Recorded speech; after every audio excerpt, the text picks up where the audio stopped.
Здравствуйте, дорогие друзья! Я приветствую вас на очередной лекции канала «Жизнь после жизни есть, я знаю», который посвящен доказательствам жизни после смерти и устройству потустороннего мира, куда каждый из нас попадает по завершении своего земного пути, где и воссоединяется с ранее усопшими родными и любимыми и продолжает бесконечное путешествие по нашей прекрасной и удивительной вселенной. Если вам нравится то, что мы делаем, вы можете поддержать работу нашего канала донатом по ссылке в описании видео. Благодаря вашей поддержке наши ресурсы остаются бесплатными для всех. Большое вам спасибо. Сегодня я простыми словами, так, чтобы было понятно всем, расскажу об устройстве духовного потустороннего мира и основных механизмах его работы, определяющих жизнь людей до смерти и после смерти. Приступим. Эзотерика, оккультизм, теософские и прочие учения объясняют устройство духовной части Вселенной как совокупность уровней планов. Чаще всего называется число 7. От более плотного к более тонкому. От более худшего по условиям до самого лучшего.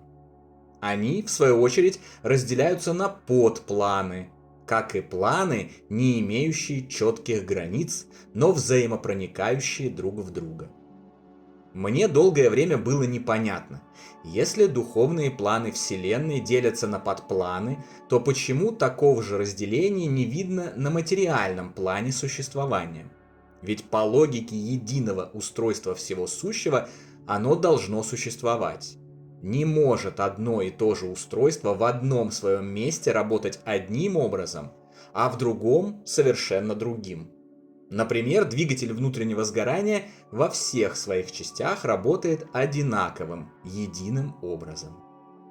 Мои духовные друзья, откровениями которых я уже делился с вами в предыдущих лекциях, ответили и на этот вопрос. Оказывается, материальный мир тоже делится на подпланы, более низкие из которых более же неблагополучные для человека, а более высокие в рамках материи и действующих в ней законов прекрасны и замечательны. Только воплощенные люди не обращают на это внимания. Их фокус внимания сосредоточен на других вещах, и поэтому они этого не замечают. Оглянись назад и вспомни, как ты жил до своего духовного разворота, какие события с тобой случались и как ты живешь сейчас, что происходит в твоей жизни и какие люди ее наполняют, и ты увидишь. Однажды предложил мне приятный, родной и любящий голос в сознании. И действительно, последовав его совету, оглянувшись в прошлое и проанализировав свою жизнь, я понял, что на всем ее протяжении пребывал на разных подпланах материального мира.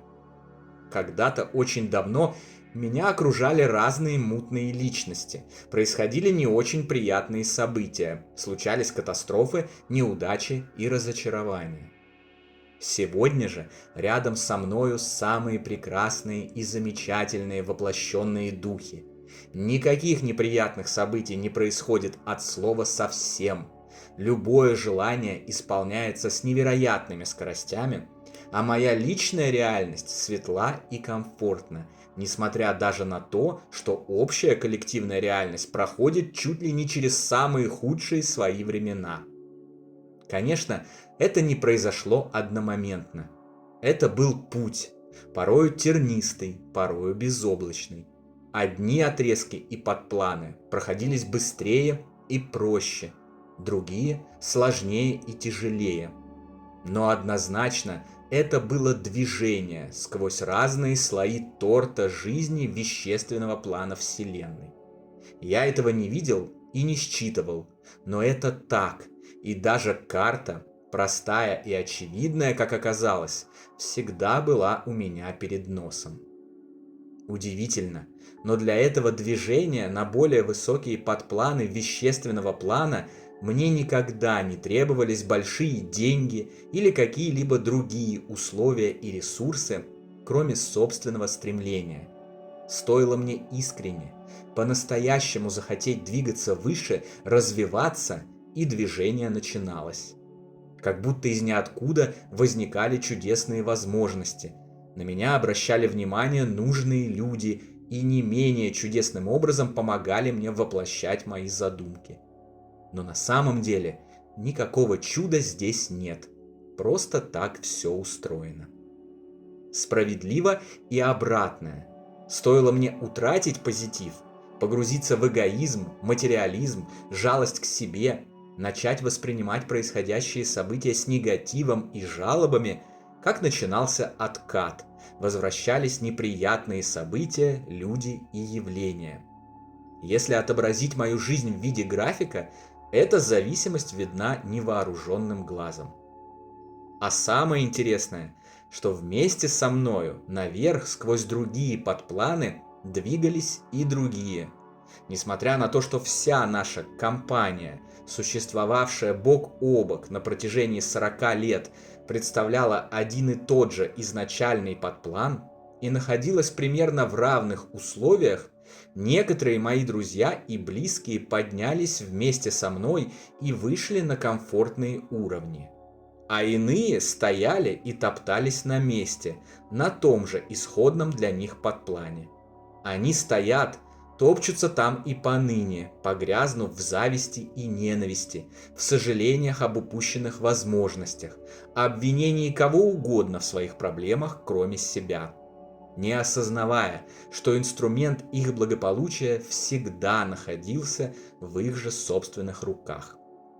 Уверен, если каждый поступит так же, как мне порекомендовал мой самый родной и близкий духовный друг, он тоже увидит изменения в своей жизни, изменения круга общения и происходивших событий, а также их абсолютную зависимость исключительно от его собственного мышления, сознания и мировоззрения. Таким образом, становится очевидно, что физический, материальный план Вселенной, так же, как и духовные планы, подразделяется на подпланы, сквозь которые может двигаться сознание человека, определяя для себя условия, в которых он существует, события, которые с ним происходят, и достижение тех или иных целей и задач, которые перед ним стоят. Данный анализ и его выводы являются еще одним подтверждением уже известного факта.